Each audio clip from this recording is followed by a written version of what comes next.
চলে এলাম আবার একটা নেলসের ভিডিও নিয়ে।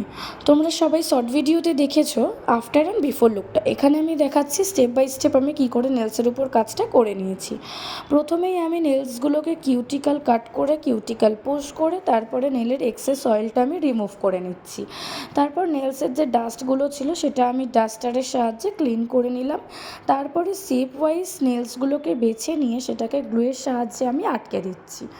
তারপরে শেপ ওয়াইজ এবার যেহেতু যেই শেপে করতে চেয়েছিল ক্লায়েন্ট সেই শেপ ওয়াইজ আমি নেলসটাকে কেটে নেব। ক্লায়েন্ট চেয়েছিল রাইট হ্যান্ডেরটা একটু ছোটো আর লেফট হ্যান্ডের নখটা একটু বড়, সেই ওয়াইজ কেটে স্কোয়ার শেপ দিয়ে নেব, কারণ ক্লায়েন্ট স্কোয়ার শেপই চেয়েছিল। স্কোয়ার শেপ দিয়ে নিয়েছি।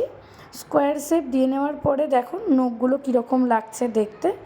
তারপরে এবারে জেল পলিশ করতে চেয়েছিল ক্লায়েন্ট, তাই আমি জেলটা ভালো করে অ্যাপ্লাই করে নিলাম। তারপরে জেলটাকে কিছুক্ষণের জন্য ড্রাই হতে দিলাম।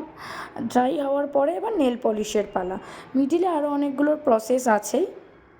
নেল পলিশটা লাগিয়ে নেওয়ার পরে তারপরে দেখো কত সুন্দর লাগছে এখনই। ক্লায়েন্ট চেয়েছিল খুব সিম্পলের মধ্যে একটা ডিজাইন করতে, তাই উপর থেকে আমি হালকা সিলভার কালারের একটা গ্লিটার দিয়ে জাস্ট একটা গ্লিটার টাচ দিয়ে দিয়েছি। আর একটা আঙুলে এই হেক্সাগন শেপের যে গ্লিটার জেলটা ছিল সেই জেলটা দিকে আমি একটা আঙুলে ডিজাইন করে দিয়েছি। তারপরে এটাকে ড্রাই করে নিলাম। ড্রাই করে নেওয়ার পরে এর উপর দিয়ে লাগিয়ে দিলাম আমি টপকোট। টপকোট লাগানোর পরে ফাইনাল লুকটা তোমরা অবশ্যই দেখো, আর দেখে আমাকে অবশ্যই জানিও যে নেলসটা কেমন লাগছে। আর কেউ যদি আমার থেকে নেলস করো অবশ্যই কন্ট্যাক্ট করো।